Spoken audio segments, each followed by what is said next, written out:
Anna worked at one of the best community hospitals in the city of Meadowville. She was a cardiac surgeon.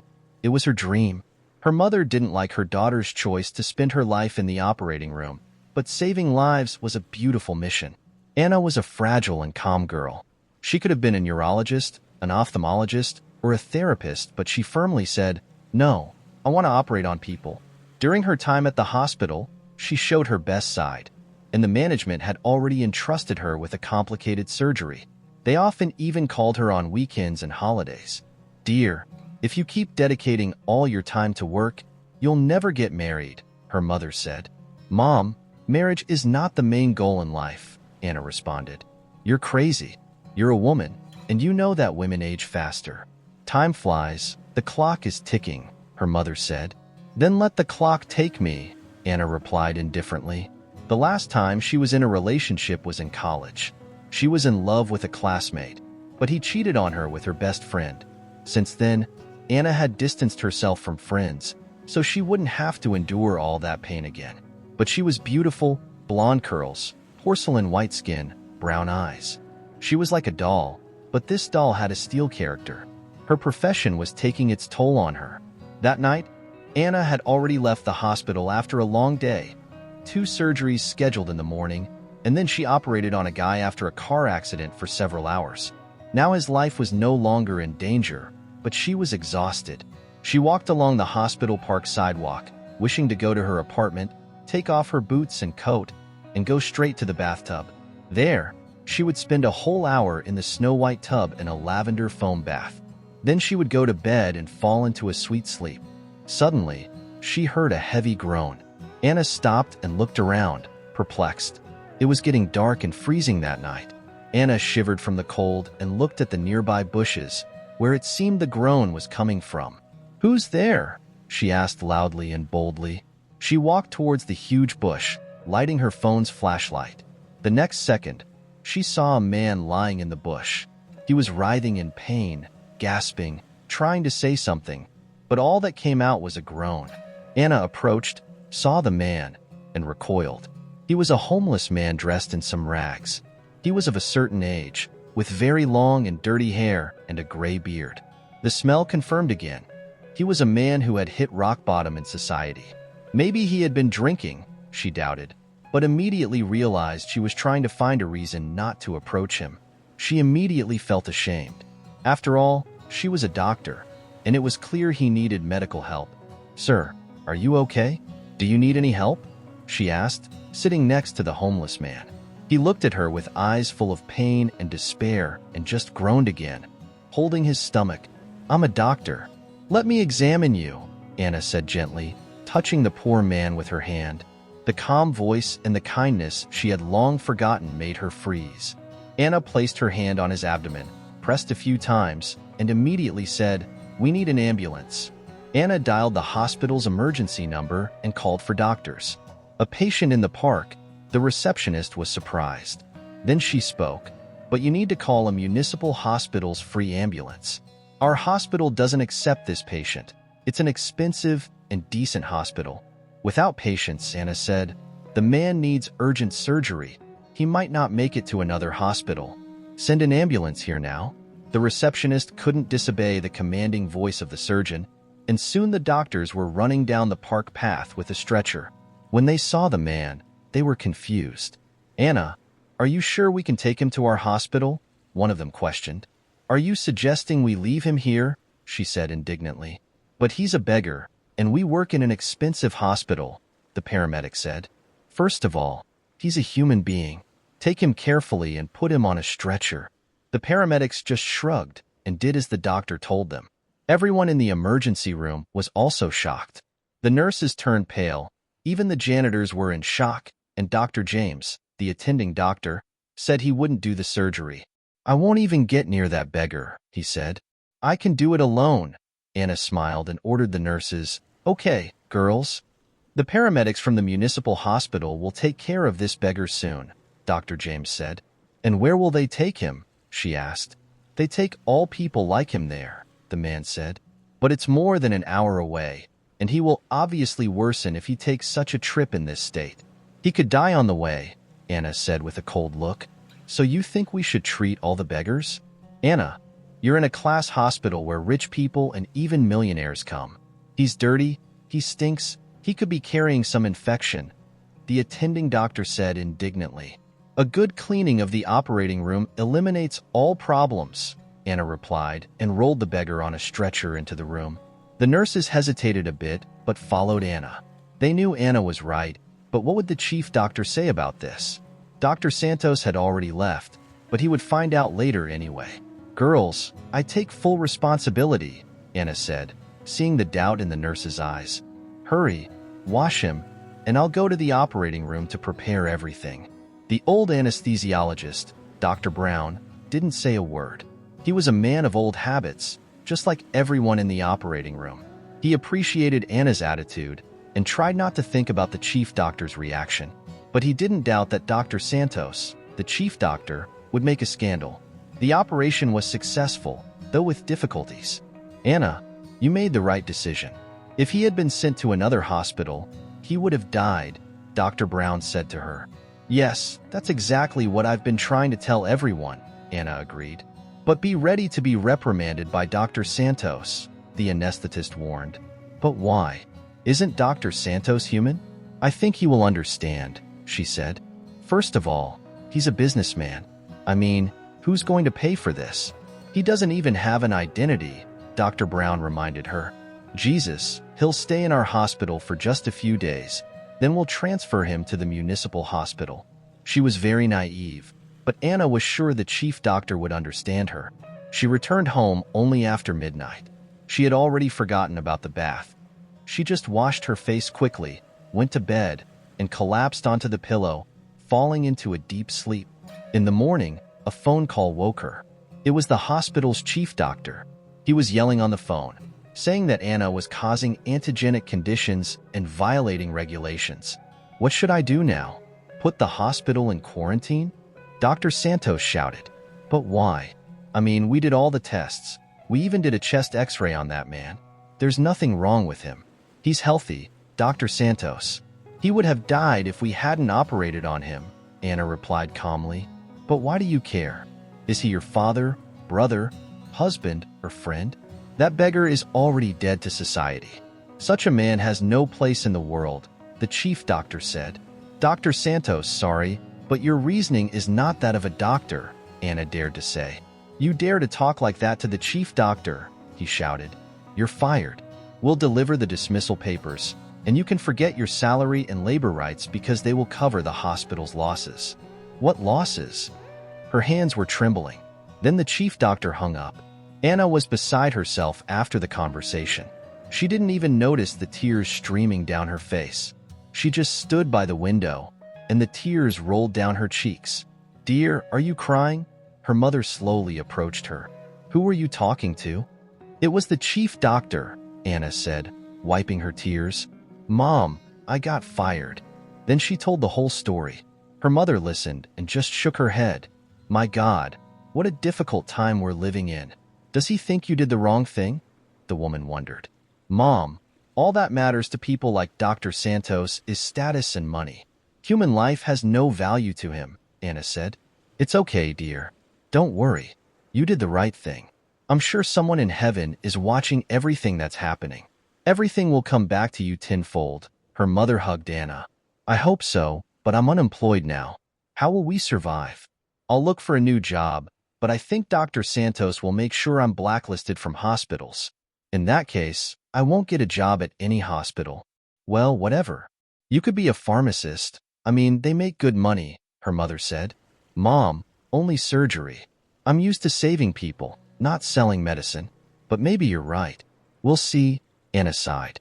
Meanwhile, Dr. Santos was already calling other hospitals, telling the chief doctors not to hire Anna under any circumstances. Then there was a knock on his office door. A worried assistant entered.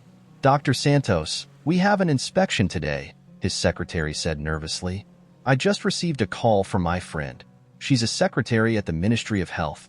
She warned me they were coming for an unscheduled inspection. I can't believe it, Dr. Santos shouted. This is the last thing I need. Have they taken that beggar out? We're waiting for an ambulance, the assistant replied. When will it arrive? The man was angry. He dialed the head of the therapeutic department and shouted, "Get that homeless man out of the hospital. I don't care if you throw him under a bush. There's a Ministry of Health inspection coming, and we have a homeless man here, unregistered, not fully examined, without an identity. Take him to the other side of the park and let the municipal hospital's ambulance pick him up from there," the chief doctor shouted. "But it's cold outside." "It's autumn," he replied. "It's not winter yet. You can cover him with a blanket," advised the chief doctor. The nurses were taking the patient on a stretcher to the exit when people from the Ministry of Health appeared at the entrance. They had already passed, but one man got interested and followed them. "Where exactly are they taking the patient, and where is the ambulance?" the inspector asked. "It should be here," Dr. Santos smiled. "We performed an emergency operation on the patient. It was successful, and now we are transferring him to another hospital for treatment." The man from the Ministry of Health turned and looked out the window. He saw the ambulance had indeed stopped. He passed by the patient, but suddenly looked at his face and froze. "Dad!" the man exclaimed and ran to the stretcher. "Is that you?" Everyone was confused. The colleague of the man also walked up to the stretcher. "Daniel, you must be mistaken." Then he looked at the man himself and gasped, "Mr. Robert, is that you?" The man on the stretcher just looked at them confused, but he kept his eyes on Daniel. They knew each other, but something had happened that left the man confused, and now he couldn't remember where he knew this young man from. But the man called him Dad, so this was his son. "Dad, do you recognize me?" Daniel looked at the familiar facial features and couldn't believe that the father they had been looking for the past 2 years, having lost hope of finding him alive, was lying in front of him on a stretcher. He was thin, with a beard and hair almost down to his shoulders. More than a year ago, Mr. Robert had just celebrated his 16th retirement anniversary. He had a big pharmaceutical business and wanted his son to leave the Ministry of Health and join the trade. But Daniel was stubborn, saying he liked his job and business wasn't for him. This left Mr. Robert very sad. Who would manage the business then? He had a stepson, a bit older, but Alex was frivolous and would ruin everything quickly. However, there was no choice. Mr. Robert signed a power of attorney for him and started teaching the essentials to the stepson little by little. Then Mr. Robert was kidnapped. He was driving his car and was cut off by another car. Some thugs got out of the car and hit him on the head. He only remembered waking up in a remote area. His head hurt, and he could barely feel his arms and legs. And most importantly, he didn't remember anything. 2 homeless men were warming up by the fire nearby. Mr. Robert approached them. They saw an old man with a bloody head and offered to help. They wanted to accompany him home, but he couldn't remember where to go. The homeless men didn't want to go to the police with him, so they just took him into their company. That's how Mr. Robert became a homeless man without memory and without a past. The police told Robert's relatives that they found his car, but not his body. However, the remote area had a dense forest, so they might search for years and find nothing. Daniel didn't believe his father was dead and continued looking for him. Despite being in the same city, they always walked different streets and never met. Alex, the stepson, quickly took on the role of head of the company and started running the business his way. But he managed it so poorly that the company was on the brink of bankruptcy.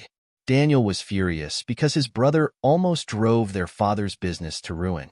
How would they tell their father when he returned? "People don't come back to life after death," Alex smiled. But Mr. Robert was back. Yes, it was him on the stretcher. Daniel immediately ordered to take his father to a room and ensure he received the best care. No one would contradict him. The chief doctor was now giving orders on what to do and how to do it. Daniel had no idea where they wanted to take his father before. He had forgotten about it. He was worried about something else, how to recover his father's memory. It was clear he had amnesia. Would it be forever? Then he heard 2 nurses talking. He was standing in the ward, and the girls were talking in the corridor. They were sure he was a homeless man. One of them was saying, "Dr. Santos is doing his best to please him now, but still, he fired Anna because she saved a human life." "Exactly. I feel sorry for the girl. There are few doctors as talented as Anna," the other nurse replied. "But there will always be injustice. Maybe we should tell the man from the Ministry of Health. He should know who saved his father and who ended up being fired for it," the nurse suggested to her colleague. "Oh no, Dr. Santos will punish us for that, she said. Then Daniel appeared behind the door. Excuse me, girls, but I heard everything, he said bluntly. Tell me what really happened. The nurse was blushing and excited at first. However, Daniel could also fire them if he wanted. Out of fear, they didn't keep the secret. They told him how they found Daniel's father, how Anna operated without listening to anyone's nonsense, and how the chief doctor yelled when he fired her. They also told him that Dr. Santos wanted to throw the patient out on the street so that the Ministry of Health inspectors wouldn't see the unidentified homeless man in the hospital. After hearing them, Daniel went to the chief doctor's office. The doctor was happy. The inspection wouldn't happen now. He could relax, and the fact that the beggar was the inspector's father, he thought, was even beneficial for him. He was ready to tell how he saved an old man in his hospital. Yes, they wanted to transfer the patient to another hospital, but it was all within protocol. He didn't expect the staff to tattle on him, but everyone was tired of his arrogance and bad mood. You don't need to worry, Dr. Santos smiled when he saw Daniel at the door of his office. Your father is in one of the best hospitals. I'll make sure he gets the best treatment. I don't doubt that, Daniel smiled awkwardly, sitting in front of the chief doctor and looking him in the eyes. Because now you know who his son is. But before that, you wanted to throw him out on the street like a stray dog. What are you talking about? You're wrong, Dr. Santos said nervously. You also fired the girl who saved my father, Daniel continued. She wanted to quit. The chief doctor lied. Liar. I know the truth. Go to that girl now and convince her to come here, Daniel demanded. Understood. The chief doctor nodded and ran out of the office, leaving Daniel alone. When Anna saw the chief doctor at her apartment threshold, she was confused. Had he decided not to send the dismissal papers, but bring the documents himself? Anna, forget everything I said. I made a mistake. I'm sorry. Let's go to the hospital. The son of that old man you operated on is waiting for you there. Anna, you did a great job. It turned out he was the father of one of the Ministry of Health executives. The executive's father? What was he doing on the street? She wondered. It's a complicated story. I think the police will deal with it now, the man said. Anna hesitated, but she loved her job. She had to overcome her pride and went to the hospital with Dr. Santos. Daniel, seeing the young surgeon, was surprised. She was so young and didn't fear standing up to the chief. That's very brave. Go back to work. No one will fire you again. Dr. Santos realized his mistake, he said to the girl. The chief doctor nodded in embarrassment. Anna could barely contain her laughter, as it was the first time Dr. Santos looked so pathetic. Several months passed, and Mr. Robert was discharged. Anna was working at the hospital, and everyone had forgotten about this incident. Then news spread throughout the city. The police discovered that Mr. Robert's stepson, Alex, was responsible for the attempt on his life. He had ordered the attack on his stepfather, as he couldn't wait to take over the business. So he decided to speed up the process. Now he's in prison. Mr. Robert regained his memory but didn't return to business. Instead, a normal old age awaited him beside his loving son. Later, Alex got parole only because Daniel hired a good lawyer. His father asked him to do so. He didn't want the stepson's life to be ruined in prison. After the trial, Alex went to another city and had no more contact with the family. How could he? The chief doctor said when he learned the details. How can a human being do such a thing? His colleagues listened and just nodded, but then smiled. Dr. Santos was not someone who had the right to talk about honor and morality. Then there was an inspection at the hospital. All the funds provided by the state for the hospital went into Dr. Santos's pocket. He was tried and also got parole. Now he no longer talks about honor and morality. He was suspended from the medical profession. Anna still works as a surgeon, but now, after a day's work, she's not rushing to her mother's house but to a date. Yes, she's dating Daniel, and they will marry soon. The man is a bit older than Anna, but this age difference is nothing because love knows no boundaries.